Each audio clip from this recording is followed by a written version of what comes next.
Di sebuah kota kecil di pinggiran Jawa Barat, nama Bu Haji Marni sangat dikenal. Usianya sudah menginjak 55 tahun. Wajahnya teduh dengan kerudung putih yang hampir tidak pernah lepas dari kepalanya. Setiap pagi, ia terlihat sibuk mengawasi warung-warung nasinya yang tersebar di 9 titik strategis.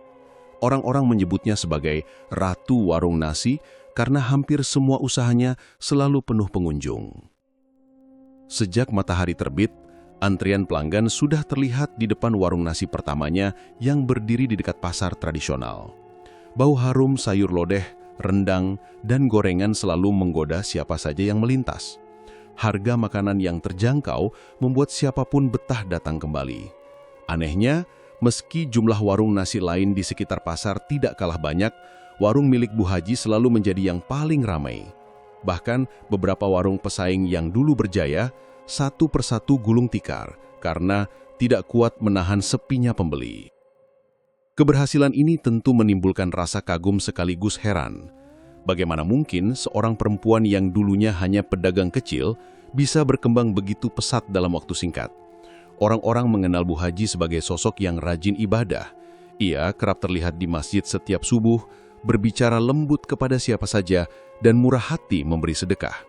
Namun, ada sesuatu yang tidak bisa dijelaskan oleh logika sederhana. Setiap kali ia membuka cabang baru, dalam hitungan minggu saja, warung tersebut sudah laris manis, seolah ada magnet tak kasat mata yang menarik orang datang.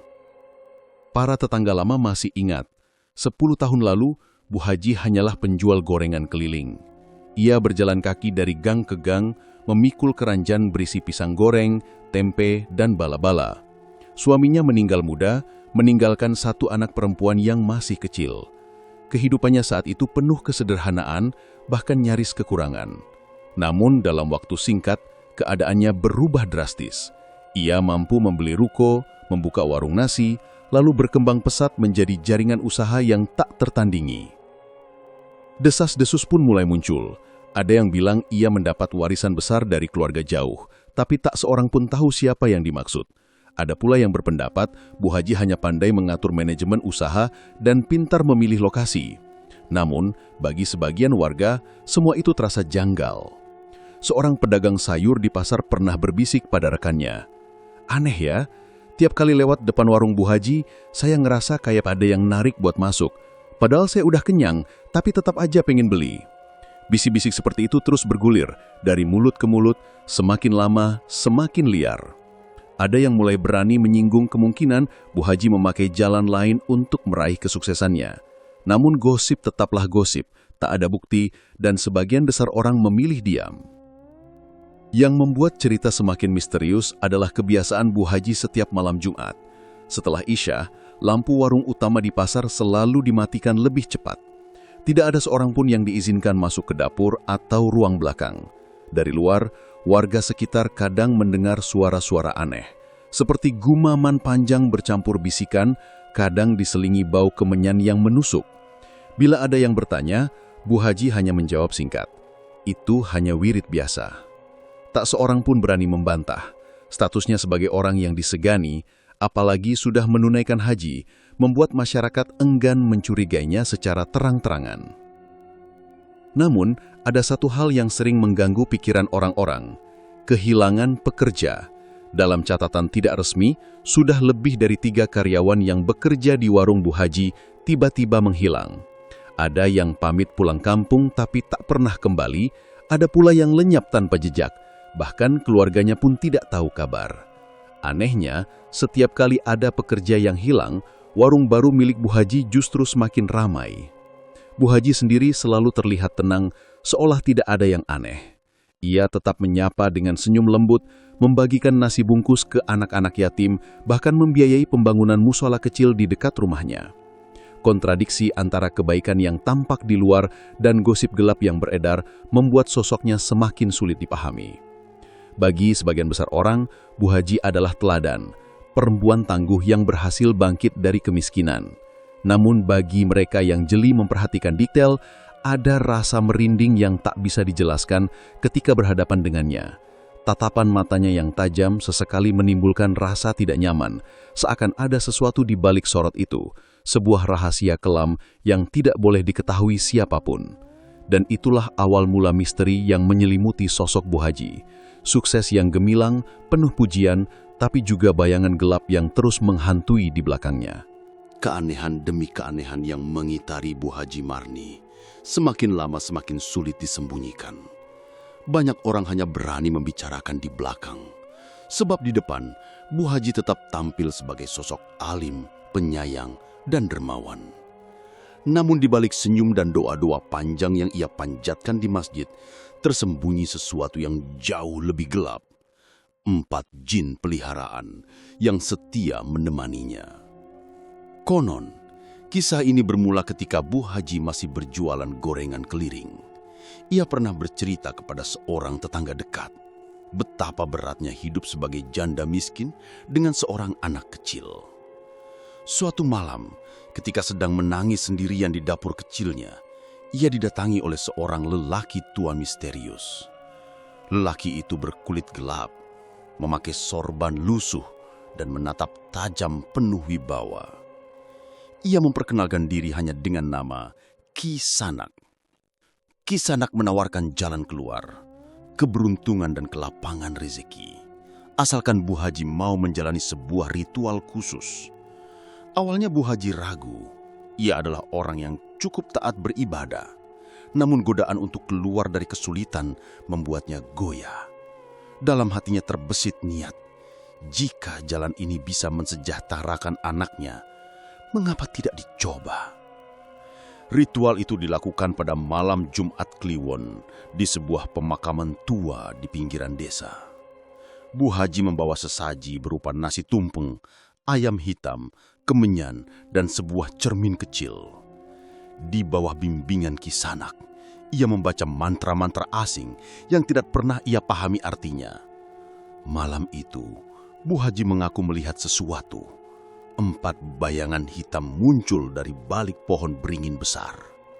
Bayangan itu berwujud samar, menyerupai manusia, tapi tanpa wajah yang jelas. Mulai malam ini, bisik Ki Sanak, mereka adalah penjagamu. 4 saudara gaib yang akan menuntun jalanmu menuju kelimpahan. Sejak malam itu, hidup Bu Haji berubah drastis. Ia mendapat ide membuka warung nasi kecil di rumahnya. Anehnya, meski hanya menyediakan lauk sederhana, warung itu selalu penuh. Orang-orang yang lewat merasa seakan dipaksa untuk mampir. Setiap kali Bu Haji membuka cabang baru, ia melakukan ritual pemanggilan kembali, memanggil ke-4 jin peliharaannya untuk menempati lokasi baru. Masing-masing jin memiliki peran. Menurut gosip yang beredar di kalangan orang pintar, jin pertama bertugas menarik pelanggan, menanamkan rasa penasaran agar siapapun yang lewat merasa wajib masuk. Jin kedua mengurus dapur, membuat aroma masakan selalu menggugah selera, meski kadang rasanya tidak selalu istimewa. Jin ketiga menjaga keuangan, memastikan uang yang masuk selalu berlipat ganda dan jarang sekali hilang. Sedangkan jin keempat bertugas sebagai penagih. Setiap kali ada karyawan yang dianggap lalai atau tidak setia, dialah yang menuntut tumbal. Inilah yang menjelaskan mengapa banyak karyawan Bu Haji yang tiba-tiba menghilang. Bagi orang awam, mereka mungkin dianggap kabur atau pulang kampung. Namun bagi mereka yang tahu sedikit soal dunia gaib, itu adalah harga yang harus dibayar agar usaha Bu Haji tetap berjaya.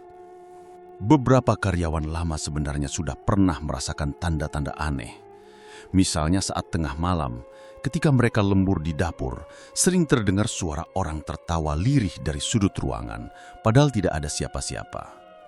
Ada pula yang melihat bayangan hitam melintas cepat di belakang cermin besar yang tergantung di ruang penyimpanan beras. Pernah seorang koki baru jatuh sakit keras hanya sehari setelah bekerja, dengan tubuh panas dingin seperti habis disentuh makhluk tak kasat mata. Namun karena Bu Haji selalu tampil baik hati, memberi bonus, membiayai sekolah anak-anak karyawan, dan sering membagi sembako, tak ada yang berani mengeluh. Mereka hanya menyimpan rasa takut dalam hati. Yang paling mengerikan adalah sebuah cerita dari seorang mantan pekerja bernama Wati. ia hanya bekerja 3 bulan di warung cabang ketiga. Menurut pengakuannya, setiap malam Jumat, ia sering disuruh Bu Haji membersihkan dapur, lalu dilarang masuk ke ruang belakang. Suatu kali, karena penasaran, Wati mengintip dari celah pintu. Ia melihat Bu Haji duduk di atas tikar putih dengan 4 mangkuk sesaji di depannya.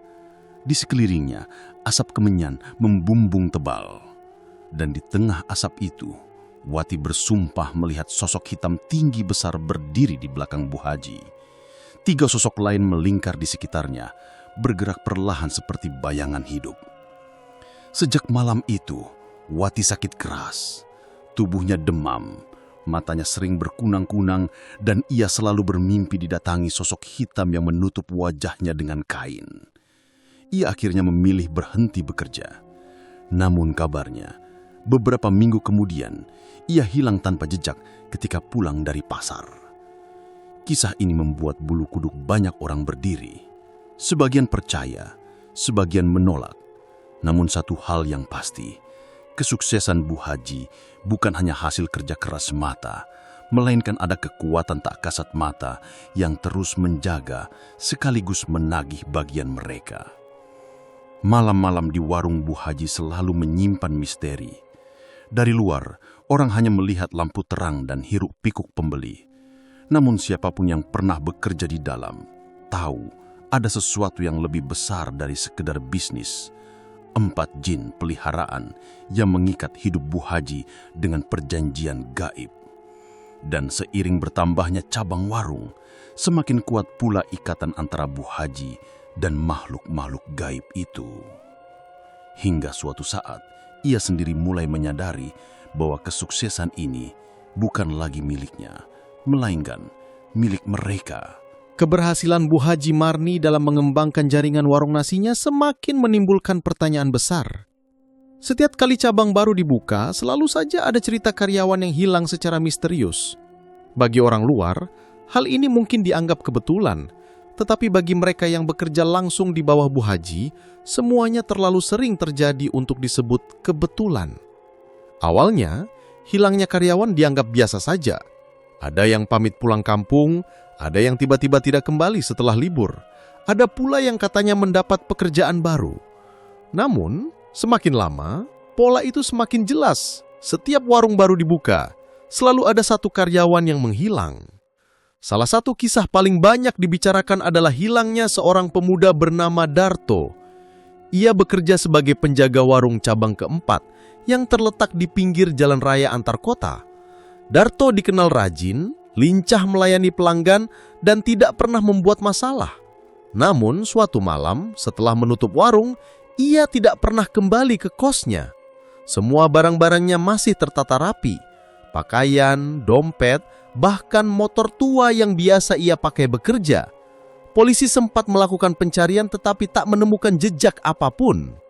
Beberapa hari kemudian, seorang pedagang buah yang berjualan tidak jauh dari warung itu mengaku mendengar suara jeritan lirih dari arah dapur belakang warung. Saat ia mencoba mendekat, pintu sudah terkunci rapat dan lampu padam. Ketika ditanyakan kepada Bu Haji, jawabannya singkat. "Ah, mungkin itu suara kucing. Jangan suka berburuk sangka." Namun sejak hilangnya Darto, warung cabang keempat semakin ramai. Bahkan lebih ramai daripada cabang-cabang lain sebelumnya. Kejadian serupa menimpa seorang karyawati bernama Sari. Ia baru bekerja 2 minggu di cabang ke-7 yang berlokasi dekat terminal bus. Sari bercerita kepada teman-temannya bahwa ia sering merasa diperhatikan oleh sesuatu ketika sedang mencuci piring sendirian malam-malam. Bayangan hitam sering melintas di sudut dapur dan terkadang ada suara napas berat di belakangnya. Malam Jumat Kliwon, Sari nekat mengintip ruang belakang meski sudah berkali-kali dilarang. Ia mengaku melihat Bu Haji duduk dikelilingi 4 mangkok sesaji dan seekor ayam hitam yang baru saja disembelih. Tubuh Sari langsung lemas dan sejak malam itu ia jatuh sakit. Beberapa hari kemudian ia menghilang tanpa jejak dalam perjalanan pulang. Orang-orang hanya menemukan tasnya tergeletak di pinggir jalan, isinya utuh tanpa ada yang hilang. Kabar hilangnya karyawan-karyawan ini mulai membuat resah banyak pihak. Beberapa keluarga korban mendatangi Bu Haji untuk meminta penjelasan, tetapi selalu dijawab dengan kalimat yang sama. Mungkin anakmu sedang mencari peruntungan di tempat lain. Jangan khawatir, rezeki orang sudah diatur." Kata-kata itu terdengar tenang, tapi di telinga keluarga korban terasa dingin dan menyakitkan. Beberapa karyawan lama akhirnya menyadari bahwa hilangnya rekan kerja mereka bukan sekadar kebetulan, melainkan bagian dari sesuatu yang jauh lebih besar, tumbal dalam perjanjian gaib. Menurut cerita dari salah seorang mantan pekerja bernama Pak Jaya, setiap kali Bu Haji membuka warung baru, ia akan memanggil 4 jin peliharaannya. Jin terakhir, yang dikenal paling kejam, akan menagih persembahan sebagai syarat agar usaha berjalan lancar. Persembahan itu biasanya berupa 1 nyawa manusia, dan yang paling mudah dijadikan korban adalah karyawan baru.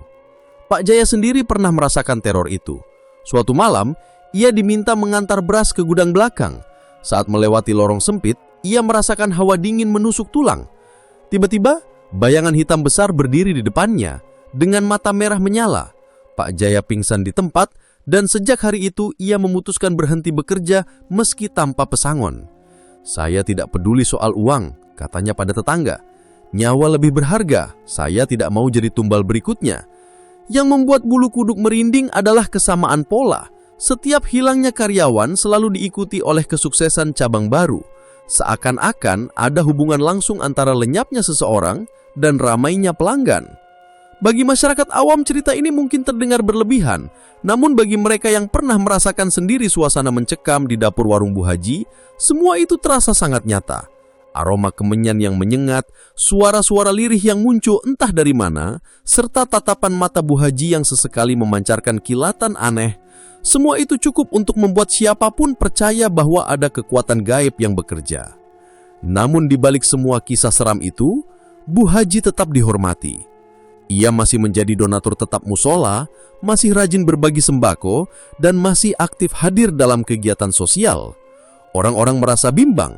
Bagaimana mungkin seorang yang begitu dermawan bisa dituduh melakukan hal-hal menyeramkan? Namun demikian, semakin banyak orang yang mulai berhati-hati. Para karyawan baru bekerja dengan rasa was-was, selalu bertanya-tanya, siapa yang akan jadi korban berikutnya? Dan setiap kali malam Jumat tiba, ketakutan itu semakin nyata, karena mereka tahu di balik pintu ruang belakang ada sesuatu yang sedang lapar, sesuatu yang hanya bisa dipuaskan dengan tumbal manusia. Di balik keberhasilan dan misteri seputar warung nasi Bu Haji Marni, ada satu gosip lain yang jauh lebih tabu untuk diperbincangkan. Bukan soal pesugihan, bukan pula tentang tumbal karyawan, melainkan tentang rahasia gelap dalam kehidupan pribadinya, rahasia yang hanya berani dibisikkan orang-orang terdekat. Sejak ditinggal wafat suaminya puluhan tahun lalu, Bu Haji tidak pernah menikah lagi. Orang-orang awalnya menganggap itu wajar. Ia terlalu sibuk mengurus usaha dan membesarkan anak semata wayangnya. Namun lama-kelamaan, mulai muncul tanda-tanda ganjil. Bu Haji terlihat sangat dekat dengan beberapa karyawati muda yang bekerja di warungnya. Kedekatan itu bukan sekedar hubungan atasan dan bawahan, melainkan menyimpan nuansa yang lebih intim. Salah satunya adalah Rini, gadis berusia 20 tahun yang bekerja di cabang ke-6. Rini cantik, berkulit kuning langsat, dan terkenal ramah pada pelanggan. Sejak awal, Bu Haji tampak memperhatikan Rini lebih dari sekedar karyawan. Ia sering memberi hadiah kecil, seperti gelang emas, pakaian baru, atau uang saku tambahan. "Anggap saja ini rezeki dari Allah lewat saya," begitu kata Bu Haji setiap kali memberinya sesuatu. Namun perhatian itu semakin lama semakin berlebihan. Rini sering dipanggil ke rumah utama Bu Haji dengan alasan membantu urusan pribadi. Kadang sampai larut malam ia baru pulang. Beberapa tetangga mulai berbisik, mengapa seorang karyawan warung harus sering-sering ke rumah majikannya di luar jam kerja? Suatu ketika, Rini menceritakan kegelisahannya pada seorang teman dekat. Ia mengaku sering merasa tidak nyaman dengan tatapan Bu Haji yang terlalu intens. "Tatapannya beda," ujar Rini pelan, seperti ada keinginan yang sulit dijelaskan. Temannya hanya bisa terdiam karena tuduhan itu terlalu berani untuk diucapkan lantang. Desas-desus tentang kecenderungan Bu Haji yang menyukai sesama jenis pun mulai merebak, namun tidak ada yang berani mengkonfrontasi langsung. Statusnya sebagai orang terpandang, ditambah aura mistis yang melingkupinya, membuat gosip itu hanya beredar dalam bisik-bisik. Bagi sebagian orang, gosip ini menambah lapisan misteri pada diri Bu Haji. Bagaimana mungkin seorang perempuan yang dikenal religius, yang selalu terlihat rajin beribadah, bisa memiliki rahasia cinta terlarang semacam itu? Bagi yang percaya, jawabannya sederhana. Semakin dalam seseorang terjerat dunia gaib, semakin kabur pula batas antara benar dan salah, halal dan haram. Rini bukan satu-satunya. Sebelumnya ada karyawati lain bernama Maya yang juga sering diberi perhatian khusus. Bedanya Maya memilih untuk tidak banyak bicara. Ia hanya bekerja beberapa bulan, lalu tiba-tiba mengundurkan diri tanpa alasan jelas. Namun seorang tetangga pernah melihat Maya keluar dari rumah Bu Haji tengah malam dengan wajah pucat dan mata berkaca-kaca. Kejadian itu memperkuat gosip bahwa hubungan Bu Haji dengan beberapa karyawatinya lebih dari sekedar atasan dan bawahan. Meskipun tidak pernah ada bukti nyata, atmosfer yang tercipta cukup membuat orang-orang merasa ada sesuatu yang salah dalam kehidupan pribadinya. Yang paling mencurigakan adalah kebiasaan Bu Haji. Setiap kali ada karyawati baru yang cantik atau menarik, ia selalu mendekati mereka terlebih dahulu, menanyakan kabar keluarga, memberi uang tambahan, bahkan menawari tempat tinggal di rumahnya agar lebih aman. Tawaran itu terdengar manis, tapi di baliknya tersimpan maksud lain yang sulit dijelaskan. Bagi Bu Haji sendiri, mungkin itu hanyalah bagian dari kasih sayang, atau setidaknya itulah yang ia katakan pada dirinya.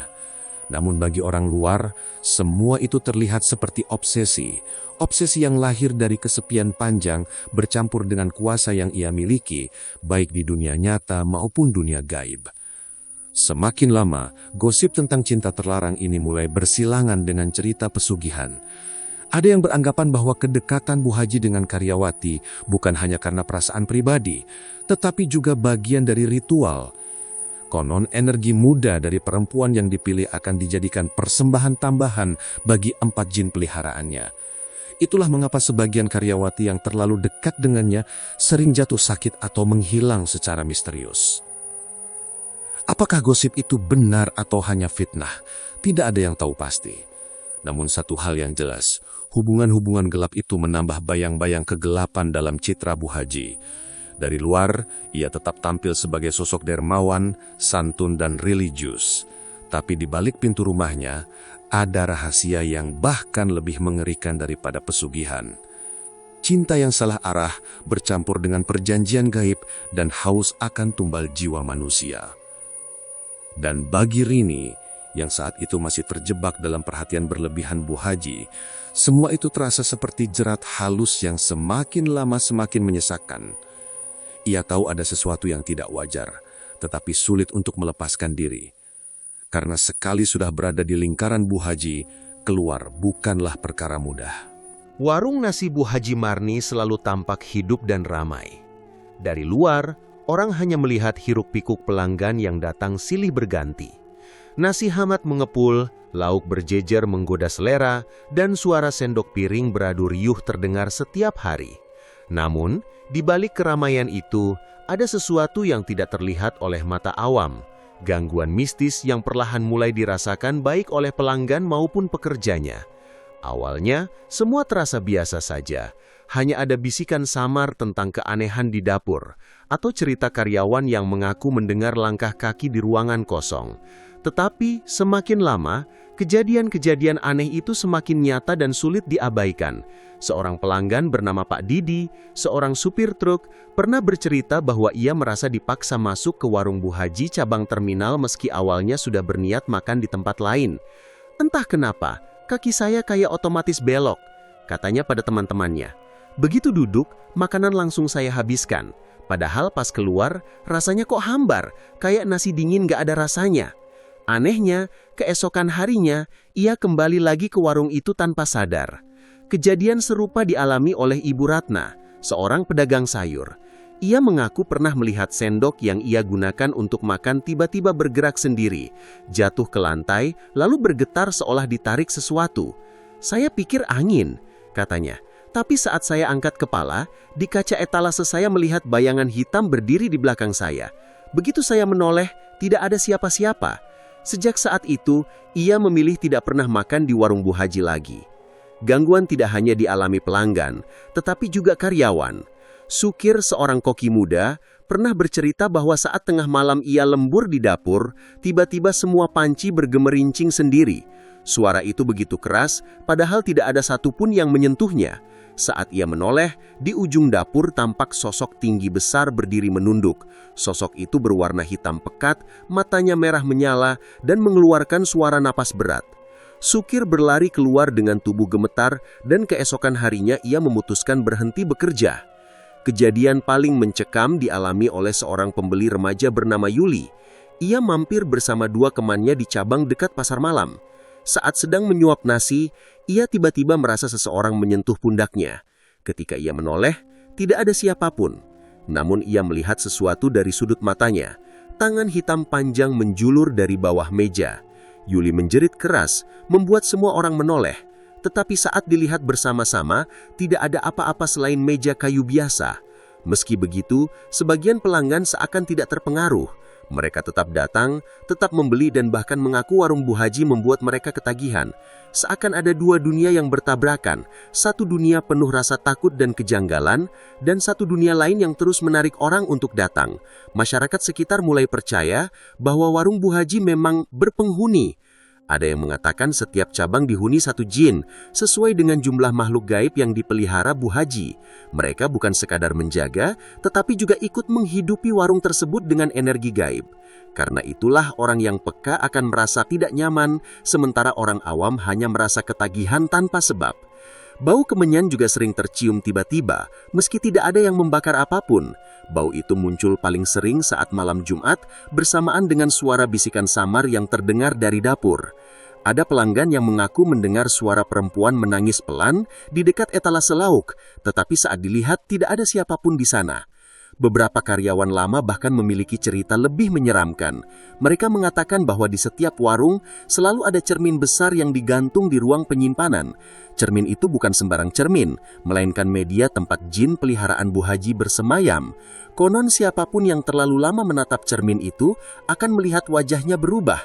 Mata menjadi merah, kulit menghitam dan bibirnya tersenyum licik. Tidak sedikit pekerja yang jatuh sakit setelah tanpa sengaja memandang cermin tersebut terlalu lama. Namun meski semua keanehan itu beredar luas, warung Bu Haji tetap ramai.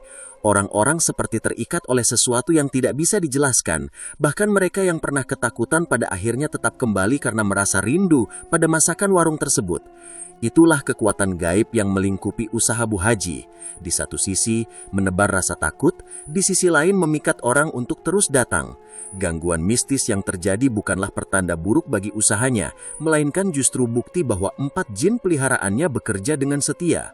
Dan semakin lama, gangguan itu semakin nyata, bukan hanya sekadar bayangan atau suara, tetapi perwujudan yang lebih jelas. Beberapa pelanggan bahkan bersumpah pernah melihat sosok tinggi hitam duduk di sudut warung, ikut menatap mereka makan.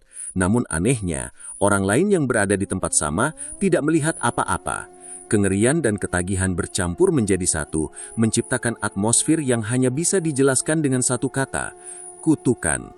Selama bertahun-tahun, gosip tentang pesugihan dan tumbal manusia di warung-warung Bu Haji Marni hanya beredar dari mulut ke mulut. Tidak ada bukti nyata, hanya cerita samar yang bercampur antara rasa takut dan prasangka. Namun, semua itu berubah ketika seorang mantan karyawan bernama Rahim memberanikan diri untuk berbicara. Rahim bekerja hampir 1 tahun di cabang utama warung Bu Haji. Awalnya, ia merasa bersyukur bisa diterima. Gajinya lumayan, makanan gratis tersedia setiap hari, dan Bu Haji tampak perhatian pada karyawannya. Tetapi sejak bulan kedua, ia mulai merasakan kejanggalan. Rahim sering mendapat giliran jaga malam. Setiap kali menutup warung pada malam Jumat, ia diminta untuk segera pulang lebih awal. "Kamu jangan tunggu terlalu lama," pesan Bu Haji dengan senyum tipis.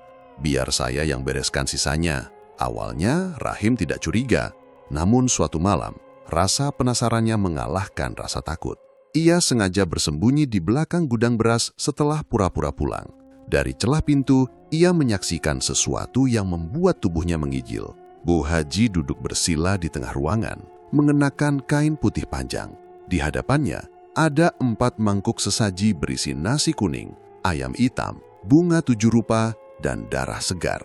Bau kemenyan menyelimuti udara, begitu pekat hingga membuat nafas Rahim sesak.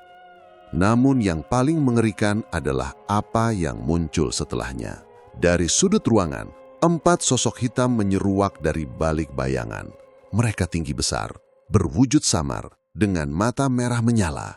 Satu sosok mendekat ke arah Bu Haji, lalu mengeluarkan suara seperti bisikan panjang yang tidak dimengerti. Bu Haji menunduk, seakan tunduk pada perintah. Rahim hampir berteriak, tetapi mulutnya seolah terkunci. Ia hanya bisa menahan nafas, tubuhnya kaku.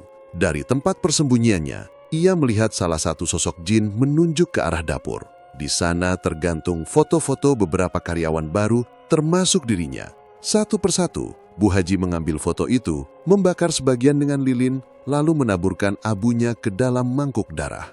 Ketika giliran fotonya hampir dibakar, Rahim tidak kuat lagi. Ia lari berterbirit-birit keluar dari gudang menabrak pintu hingga menimbulkan suara keras. Dari belakang, terdengar suara tawa melengking, campuran antara suara Bu Haji dan suara makhluk yang mengerikan. Malam itu, Rahim tidak tidur. Tubuhnya menggigil, dan ia jatuh sakit selama berhari-hari. Beberapa minggu kemudian, Rahim memutuskan berhenti bekerja. Ia tidak berani menceritakan pengalamannya pada siapapun. Tetapi setelah mendengar banyak karyawan lain menghilang, ia sadar bahwa diam berarti membiarkan orang lain menjadi korban. Dengan keberanian yang tersisa, Rahim akhirnya mendatangi seorang ustadz di kampungnya. Ia menceritakan semua yang ia lihat. Ustadz itu terdiam lama, wajahnya tegang. "Kamu sudah melihat sesuatu yang sangat berat, Nak," kata sang ustadz. "Itu bukan sekedar gosip. Perjanjian gaib itu nyata, dan selama tumbalnya terpenuhi, usaha itu akan terus berjaya." Kisah Rahim menyebar cepat. Awalnya hanya dari mulut ke mulut, tetapi akhirnya sampai juga ke telinga tokoh masyarakat dan bahkan beberapa paranormal yang penasaran. Seorang dukun terkenal dari desa sebelah, Ki Sastro, berani angkat bicara. Ia mengatakan bahwa warung Bu Haji memang dijaga oleh 4 makhluk gaib. "Saya bisa merasakannya dari kejauhan. Itu bukan jin biasa, melainkan makhluk dari golongan hitam yang menuntut tumbal darah." Pengakuan Rahim menjadi titik balik. Orang-orang mulai berani menyambungkan semua potongan cerita. Karyawan yang hilang, bau kemenyan di malam Jumat, cermin misterius di setiap warung, hingga tatapan aneh Bu Haji. Semua itu tidak lagi sekedar gosip, melainkan potongan puzzle yang perlahan membentuk gambaran utuh. Kesuksesan Bu Haji dibangun di atas tumbal manusia dan perjanjian gaib. Namun, membongkar kebenaran tidak semudah itu. Banyak orang masih takut. Bagaimana jika benar Bu Haji memiliki kekuatan gaib yang bisa mencelakakan siapa saja yang melawan? Bahkan, Rahim sendiri merasa hidupnya selalu diawasi. Ia sering mendengar langkah kaki mengikuti saat berjalan sendirian malam hari. Kadang-kadang, bayangan hitam melintas di sudut matanya. Masyarakat terpecah dua. Ada yang percaya penuh pada kesaksian Rahim, ada pula yang menuduhnya menyebar fitnah demi menjatuhkan nama baik Bu Haji. Tetapi bagi mereka yang keluarganya kehilangan anak atau saudara setelah bekerja di warung Bu Haji, pengakuan itu adalah jawaban yang selama ini ditakuti. Rahim tahu dirinya telah membuka pintu berbahaya. Ia sadar rahasia yang ia bongkar akan membuatnya menjadi target. Tetapi ia juga tahu satu hal, jika ia tetap diam, korban akan terus berjatuhan.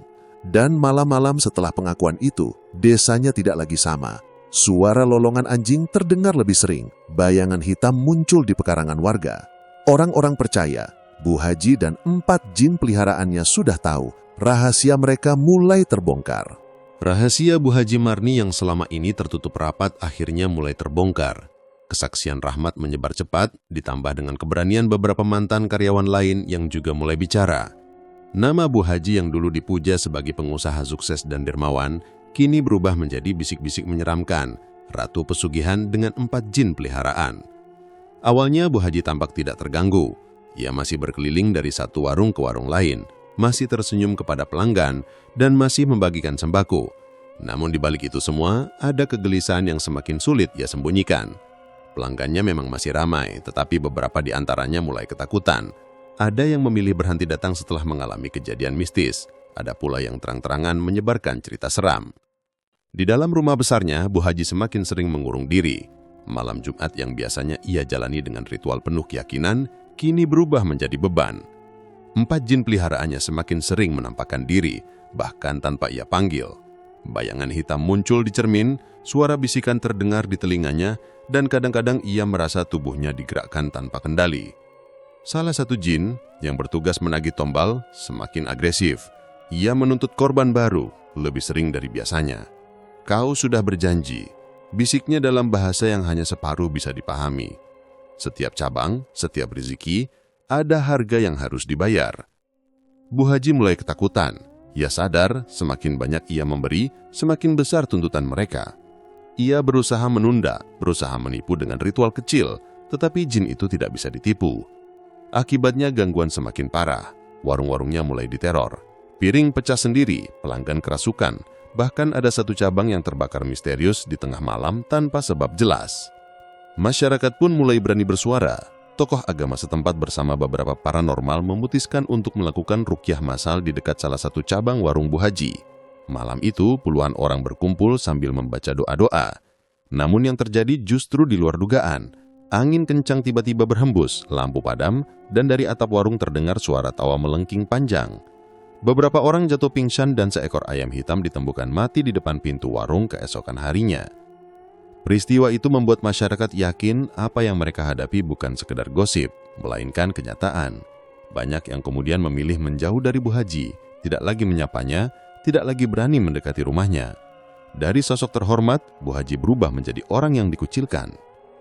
Di titik ini, Bu Haji mulai merasakan balasan dari keserakahannya. Anak sematawayangnya yang dulu ia perjuangkan memilih pergi meninggalkannya.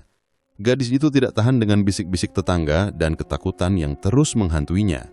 Ia pergi tanpa pamit, meninggalkan sebuah surat singkat. "Ibu, aku tidak sanggup hidup dengan bayangan ini. Maafkan aku." Hati Bu Haji hancur. Semua yang ia kumpulkan, uang, warung, harta, tidak mampu menggantikan kehilangan anaknya.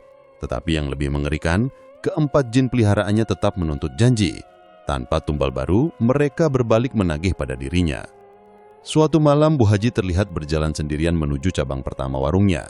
Warga yang mengintip dari jauh bersaksi bahwa ia masuk ke dapur dengan membawa sesaji lengkap. Namun malam itu berbeda. Tidak ada doa panjang, tidak ada bisikan mantra.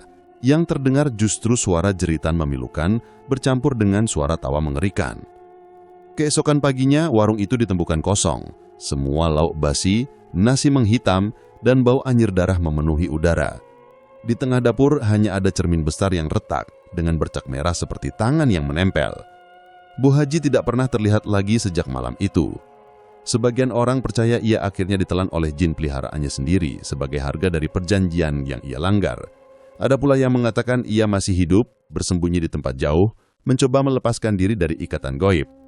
Namun mayoritas percaya, kesuksesan yang dibangun dengan jalan sesat pasti berakhir dengan kehancuran. Warung-warung nasi milik Bu Haji perlahan sepi. Beberapa di antaranya ditutup, beberapa diambil alih orang lain. Namun suasana mistis masih terasa. Orang yang berani lewat malam hari bersumpah mendengar suara piring beradu atau melihat bayangan perempuan berkerudung putih berdiri di dalam warung gelap, menatap keluar dengan mata kosong. Itulah akhir dari kisah Bu Haji Marni. Dari seorang pedagang kecil yang sederhana, ia berubah menjadi pengusaha sukses melalui jalan gaib. Namun keserakahan dan keberanian yang menentang aturan membuatnya kehilangan segalanya, anak, kehormatan, bahkan dirinya sendiri. Dan bagi masyarakat, kisah ini menjadi peringatan. Kekayaan yang datang dari jalan pesugihan selalu membawa harga yang lebih mahal daripada yang mampu dibayar manusia.